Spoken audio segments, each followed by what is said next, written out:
تمہیں یہ یاد رکھو جو میں باتیں کر رہا ہوں، اور خاص طور پہ نوجوانوں کے لیے، یہ آپ کی ساری زندگی کام آئیں گے اگر آپ کو سمجھ آ گئی۔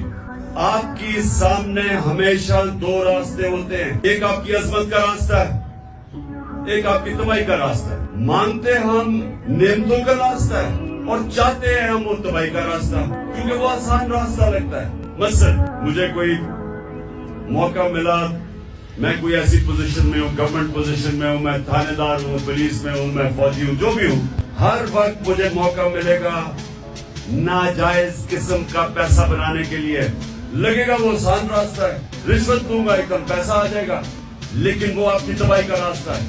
جس وقت آپ کو آسان، جو آپ کو راستہ آسان لگتا ہے وہ لیں گے، وہ اصل میں آپ کی تباہی کا راستہ شروع ہو جاتا ہے۔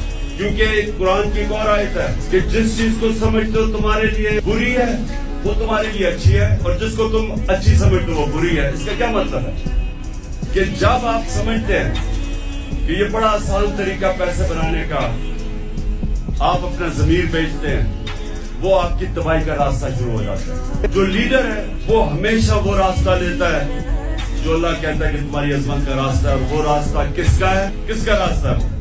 دنیا کے سب سے عظیم لیڈر نبی صلی اللہ علیہ وسلم کا راستہ ہے۔